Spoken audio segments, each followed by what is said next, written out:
But can Venezuela possibly hold a free and fair election?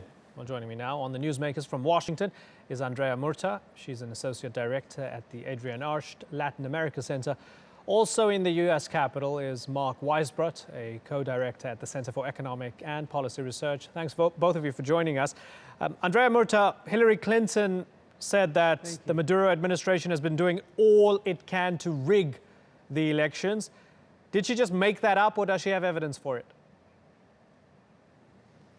Well, it's not made up, it's institutional. So regardless of Maduro's actions on a personal level, the machinery of the government in Venezuela is set in such a way that the government has huge advantages throughout the campaign period before any elections.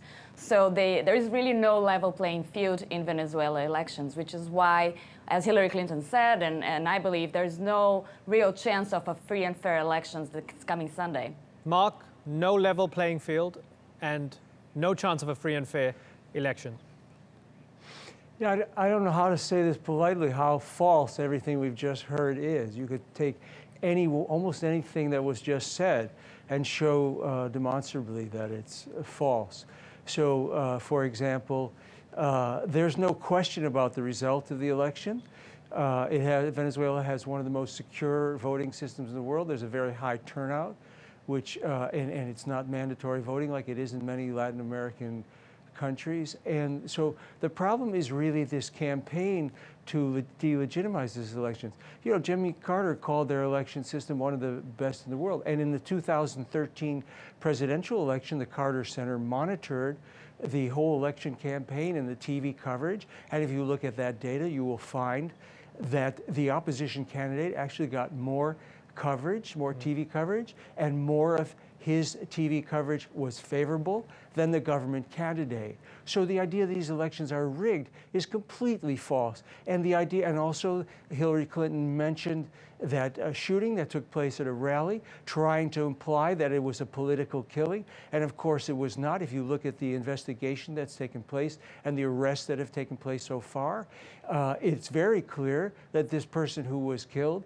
who had just served 3 months in jail and was on trial for murder, was a mafia leader, and he was killed by a rival gang, and it didn't have anything to do with the political campaign. So 98% of your listeners don't know this. All they hear is that everything is terrible in Venezuela, and the campaign is rigged, and the government is killing people. And most of it is false. And in fact, President Maduro signed a pledge to respect the results of the elections, asked the opposition to sign that pledge, and they refused, of course, Mark, to as your they've point, done in almost all of the elections of the last decade. Mark, to your point that people are being told that everything is bad in Venezuela.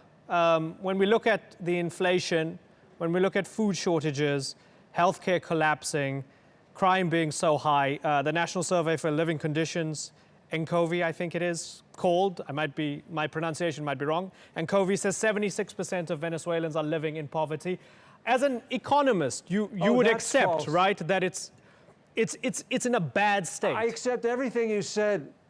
I accept everything you said except the poverty rate. That's a completely made up number. But the other things are true. The inflation, the shortages, the crime.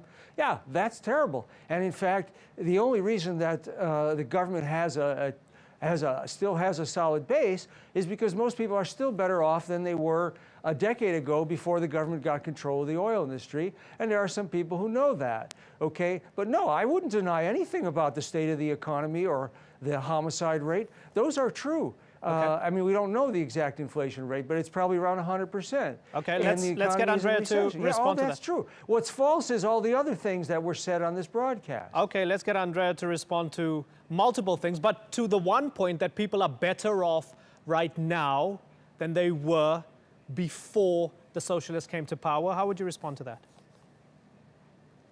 That is largely true on a number of fronts. So, for example, between 2004 and 2008, Venezuela has lifted millions of people out of poverty. They halved the number of poor people in the country. Unemployment decreased. There was a lot of social progress in Venezuela. The problem is that this model has been exhausted. This is not happening anymore, and the Venezuelan government simply refuses to change its policies to adapt to a changing world and to a changing condition inside the country. Now, Mark says that the elections are fair because there is no outright fraud at the ballot box, and I agree with him that there isn't. There is no question that they have a very sophisticated and a very modern system of putting the votes down and counting them. The problem is elections is not just voting day. Elections is a process that begins a lot before that, and it requires that both sides and every opposition, and including the government, have the same access to media, have the same rights to have their rallies free of fear of being oppressed by government forces, free of violence, that the message gets across from both sides equally, and that is not what happens. Andrea, do you believe, despite your, yes. sorry to interrupt you, do you believe that despite your reservations about the nature of the election and the fact that you feel it's biased in favor of the ruling party, do you still think that the Socialist Party will lose its majority in the National Assembly come these elections? Well, yes.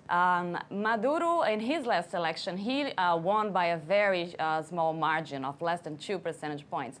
And the situation has deteriorated significantly since then. All the polls, even the most recent ones that have shown some shifts, they point to a victory of the opposition. The question is by how much, because there's a huge difference in Venezuela in terms of how much popular vote you get and how many seats you get allocated in the National Assembly afterwards. The extent to which the opposition is going to have a majority or a supermajority is going to be crucial to see what kind of influence they'll be able to have going forward after the Sunday elections. Mark, do you think they're going to lose the majority? It's very hard to say. I mean, it could go either way. But I think the biggest threat to democracy in Venezuela right now is this international campaign that's led here in Washington to delegitimize the elections. Because as Andrea said, there's always going to be, just like in the United States, a difference between the popular vote and the number of seats. And if the opposition has, they've already said that if they don't get, if they don't win, for example, which is possible, they might not even get a majority, but most likely, I don't know, I really don't know. But if they get less than the supermajority, for example, if they have the favorable international climate that Hillary Clinton and Luis Almagro, the head of the Secretary General of the OAS, and other U.S. allies, the U.S. is a very powerful country. They have a multi-billion-dollar media effort around this campaign.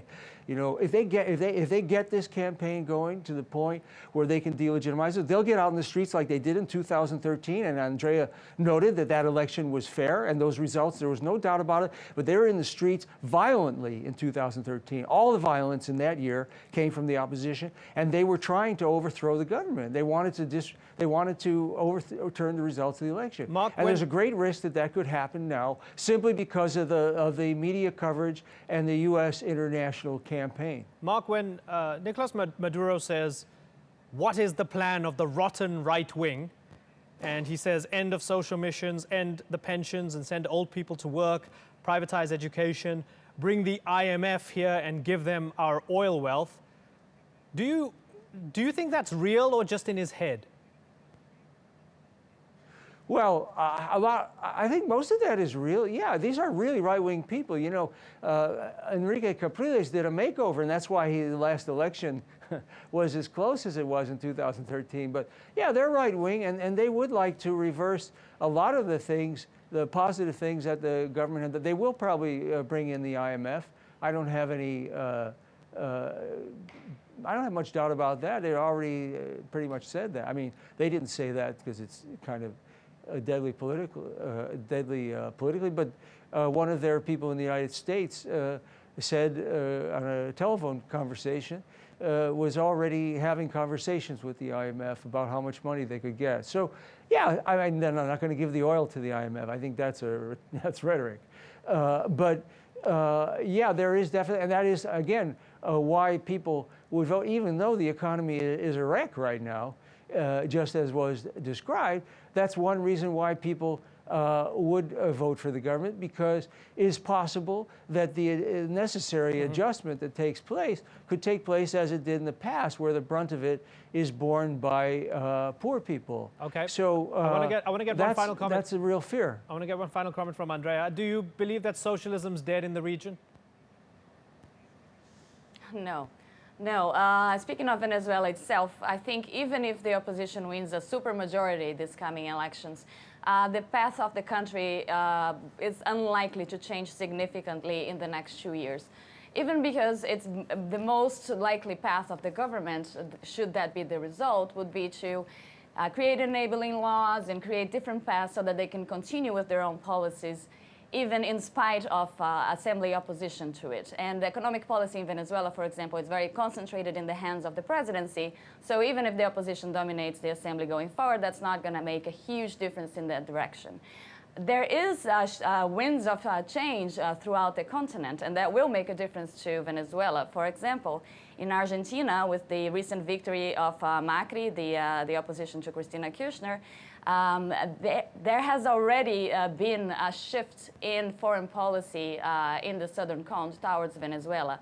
Macri has said that he plans to try to suspend Venezuela from the Mercosur, for example, if they continue the path they are on right now. And Brazil has already signaled that they are willing to listen to these new voices that are coming from the region.